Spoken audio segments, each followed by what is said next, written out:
Next मेरे साथ मेरे फेवरेट, अरे मेरे ही क्या, हम सबके फेवरेट जनाब एथियस्ट पंडित साहब हैं। जी, एथियस्ट पंडित साहब वेलकम, बड़े अरसे के बाद तशरीफ लाए आप। जी, नमस्कार, नमस्कार। मुझे भी आप मतलब बात करके आप आपके साथ बहुत अच्छा लगता है। थैंक यू जी, बहुत शुक्रिया आपका। जी।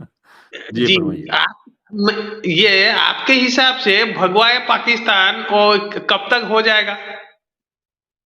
भगवा है, मैं समझा नहीं आपकी बात। भगवा पाकिस्तान मतलब आरएसएस की आइडियोलॉजी ये है कि वो पाकिस्तान को टेक ओवर कर लेगा। तो जी जी। उसी हिसाब से मेरे मैंने हिसाब से पूछा। कब, जी जी, मेरे हिसाब से कब हो जाएगा।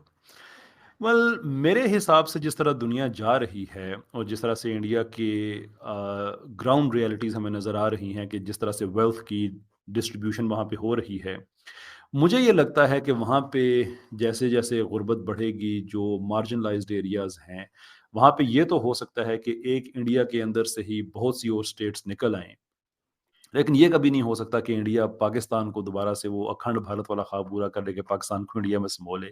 मुझे नहीं लगता ये कभी भी होगा, इंशाल्लाह। जी, तो विप्रो के चेयरमैन मतलब हुँ, उनका ओनर वो एक मुस्लिम है। हमदर्द की ओनर वो एक मुस्लिम है। सिप्ला के ओनर जितना मेरे को मालूम है वो एक मुस्लिम है। शाहरुख खान, सलमान खान और आमिर खान ये सब मुस्लिम है। तो वेल्थ की डिस्ट्रीब्यूशन अगर देखा जाए तो मुस्लिम ही सबसे ज्यादा मतलब पैसे कमा रहे हैं।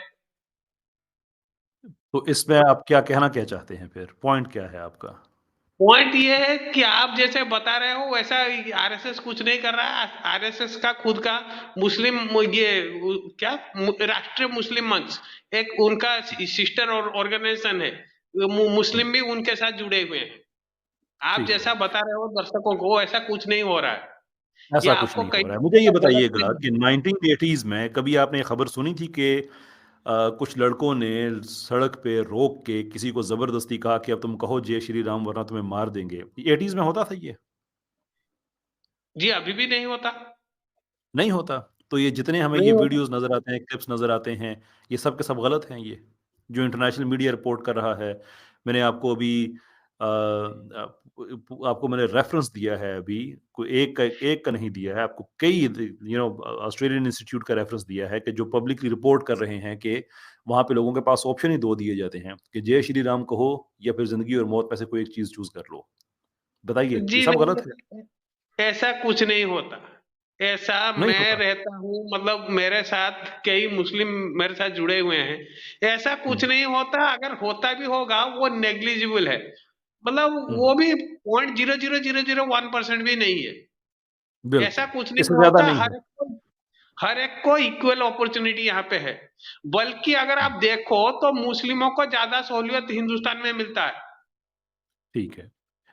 मैं आपसे कुछ सवाल पूछ लूँ, आप बुरा तो नहीं लगेगा आपको फिर? जी, जी, बिल्कुल पूछिए। ये जो आइडिया है कि तुम आइदर भारत से निकल जाओ या तुम मुसलमान हो जाओ, माफ़ी चाहूँगा हिंदू हो जाओ या भारत छोड़ दो, आप इससे एग्री करते हैं? जी, 18 करोड़ ये लोग कहाँ निकल जाएँगे? ये तो मेरा 18 प्रॉब्लम नहीं करोड़ है ना, मेरा तो प्रॉब्लम 18 नहीं है। करोड़ नहीं, भई ये तो आप मेरा मतलब मेरा इश्यू ही नहीं है ना, मेरा तो इश्यू ये है कि ये आपकी आइडियोलॉजीज़ में लिखा हुआ है, आप इससे एग्री करते हैं या नहीं करते? मैं आपसे ये पूछ रहा हूँ।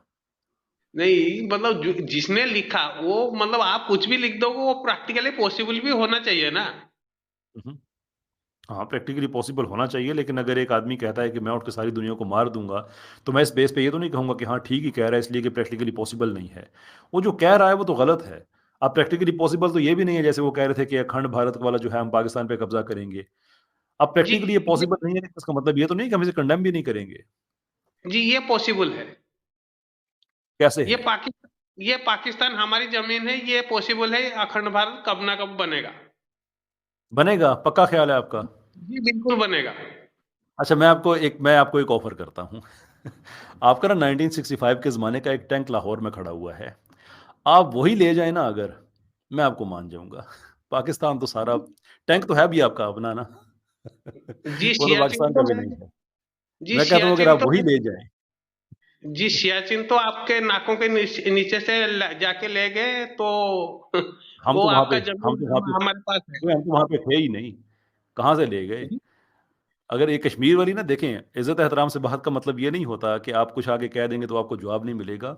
ये एक मेरी एक बात सुनिएगा, इंडिया का जो आम आदमी है ना, उसको फैक्ट्स बहुत कम पता हैं। वो इसलिए कि अच्छा। इंडिया है एक बॉलीवुड नेशन, मैं बड़े माफ़ी चाहूँगा और ये ज़्यादती है लोगों के साथ। आपके जो खबरों का स्टाइल है वो सारा बॉलीवुड का है। जंग, जदल, ये कर देंगे, घुस के मार देंगे, सर्जिकल स्ट्राइक। जब इंसान में जंग के मैदान में आता है तो आँखें खुल जाया करती हैं। फैक्ट्स ये जी। हैं जो कि आपका इंडियन मीडिया कभी चेंज नहीं कर सकता कि कश्मीर सारे का सारा आपके पास था जब जंग स्टार्ट हुई। ये मैं अर्ली जो पहली जंग थी पाकिस्तान इंडिया की, जब जंग खत्म हुई तो 43% कश्मीर पाकिस्तान के पास था और आप यूनाइटेड नेशंस के पास गए थे ये कहने के लिए कि अब जान छुड़ा दें हमारी। ये यूनाइटेड नेशंस के डॉक्यूमेंट्स में आप कहें तो मैं आपको दिखा भी दूंगा कि नहीं, इंडिया नहीं, ने ये आप रिक्वेस्ट सच की है। ये तो आप हमें ये सच बातें ना सच बताया करें कि आप कुछ फलां कर देंगे और वो कर देंगे। ये ठीक है, सही है, आप अपने लोगों को बॉलीवुड ने दिया हुआ है एक नशे पे लगाया हुआ है, फाइन, मुझे उससे कोई इशू नहीं है। नहीं। लेकिन ना जब जंग में आते हैं ना तो सिचुएशन थोड़ी-सी और हो जाती है। खैर मैं आपसे यहाँ पे जी, जंग नहीं करना चाहता। जी, कुछ कुछ दिन वो पहले मैदान में ब्रह्मोस गया था। मतलब हमारे ब्रह्मोस सुपरसोनिक मिसाइल आपके यहाँ गया था। तो इसी से अच्छा, आप समझ समझ सकते हो कि इंडिया की प्रिपेयर्डनेस कितनी है। वो जिस पे आपने माफ़ी माँगी थी वो प्रिपेयर्डनेस थी आपकी वो, कि गलती से चला गया। ये नहीं कि शर्म की पंडित साहब ये पता है क्या? मैं आपको ना इसके बाद मैं ले लूँगा आपसे इजाज़त इसलिए कि आपके बारे में जो बातें कही जा रही हैं ना, जैसे अभी दीपक साहब हैं पीछे वो भी आपके बारे में कह रहे हैं, वो मोस्ट प्रोबेबली इंडिया से ही हैं। आप असल में एम्बैरेसमेंट बन जाते हैं हिंदुइज़्म के लिए भी, सनातन धर्म के लिए भी और अब आप बन गए एम्बैरेसमेंट इंडिया के लिए। किसी भी आदमी को ये ब्राह्मस वाली एग्ज़ाम्पल नहीं देनी चाहिए इसलिए कि एक न्यूक्लियर कंट्री के लिए बड़े शर्म की बात है कि उसका जो आर्सेनल है वो इतना इनसिक्योर है कि वो गलती से किसी दूसरे मुल्क में जा सकता है। उसको खामोश जी हो सर। जाना चाहिए। लेकिन आपकी जो एम्बैरेसमेंट है, वो आप खुद को एम्बैरेस कर रहे हैं ये बता के कि हम इतने निकम्मे हैं, इतने हम इनसिक्योर हैं, हमारा सिस्टम इतना इनसिक्योर है कि हमारा मिसाइल दूसरे मुल्क में जाके गिरा। अब वो गलती से गिरा था वो एक और चीज़ है। जी, जो सच्चाई अभिनंदन है दुनिया को वो तो मालूम गलती से नहीं आया था ना। अभिनंदन तो जानबूझ के आया था, गलती से तो नहीं आया था। गलती की है। एक जी, और बात सच्चा है। वो आपने बात खत्म कर दी, ठीक है, हमने भी खत्म कर दी, जो गलती से आ गया, कोई बात नहीं है। लेकिन खुदा का खौफ करो भाई। जो चीज़ आपके लिए शर्म का बायस है, आप उस पे फ़ख्र कर रहे हैं, गर्व दिखा रहे हैं कि देखो हमारा मिसाइल गलती से आपके मुल्क में चला गया था। जी, कम दुनिया ऑन को भाई। सच्चाई मालूम है, आपको भी मालूम अच्छा है। अच्छा, मैं अब आपसे कोई इजाज़त चाह रहा हूँ सिर्फ़ इस वजह से कि ये इल्ज़ाम मुझ पे लग जाएगा कि आप प्लांटेड बंदे हैं, असल में आप हमारे पेरोल पे हैं, इसलिए कभी आप आके सनातन धर्म की धज्जियाँ उड़ा के चले जाते हैं। कभी वो चीज़ें जो इंडिया के लिए एम्बैरेसिंग होती हैं, उन पे आप फ़ख्र करना शुरू कर देते हैं। तो मैं नहीं चाहता मुझ पे ये इल्ज़ाम लगे। वैसे बाख़ुदा आप किसी और आदमी की स्ट्रीम में जाए, वो आपसे इंडिया के बारे में वो बातें आपके मुँह से उगलवाएगा कि but I don't want to cause that embarrassment. I don't think you are the right person to represent India और हिंदुइज़्म 5000 साल पुरानी आपकी तहज़ीब है। इंडिया एक हम कहते हैं कि दुनिया की बड़ी डेमोक्रेसी है, अगरचे गलत हाथों में है इस वक़्त। There is a lot to good to be offered from India. अच्छे लोग हैं, पढ़े-लिखे लोग हैं, बहुत कुछ है। आई थिंक उनमें से कोई आदमी आके अगर इंडिया को रिप्रेज़ेंट करे तो वो ज़्यादा बात बेहतर होगी। पंडित जी माइंड ना कीजिएगा, I don't think you are the right person to do that. बुरा तो नहीं मानेंगे मेरी बातें सुन के? जी, बिल्कुल नहीं, बिल्कुल नहीं। हुँ, हुँ। इंडिया एक डेमोक्रेसी जैसे आपने बताया, इंडिया एक डेमोक्रेसी है और लोगों ने जो भी पीएम है, लोगों ने उनको चुना है। मैं समझता हुँ, हूँ India is in the right hand और मैं भी सही इंसान हूँ मतलब एज़ अ डिप्लोमैट या इंडिया में अगर आप अपने आप को डिप्लोमैट समझता हूँ, आप पाकिस्तान के डिप्लोमैट हैं, हम दोनों बात कर रहे हैं, अच्छा, मैं समझता हूँ ठीक मैं है। सही आदमी हूँ इंडिया को सही रिप्रेज़ेंट करने के लिए। अरे वो आपका राइट है, वो आपका राइट है। हाउएवर आखिरी बात और उसके बाद मैं आपसे इजाज़त चाहूँगा, वो ये है कि आज हमने बात की आरएसएस पे, हमने बात की हिंदुत्व पे, एक्सट्रीमिज़्म पे, आप उनकी तरफ से डिफेंस करने आए हैं और आप देख लें कि आपने डिफेंस क्या किया है कि हम पाकिस्तान पे कब्ज़ा कर लेंगे, हमारा ब्रह्मस चला गया था। तो मैं जितनी देर से मैं बात कर रहा था, अगर ये हो सकता है कि किसी इंडिपेंडेंट आदमी को जो उर्दू बोलता है, जैसे कोई आदमी श्रीलंका का हो या बांग्लादेश का हो, उनमें से कई लोग हैं जो हमारी पाकिस्तान इंडिया की ज़ुबान को समझते हैं, तो उसको शायद ये लग रहा हो कि मैं बायस्ड हूँ। लेकिन आपकी बातें सुनने के बाद वो पक्का हो जाएगा कि एक्चुअली आप लोगों में एक्सट्रीमिज़्म है, पॉलिटिकल एक्सट्रीमिज़्म आप लोगों में पाया जाता है।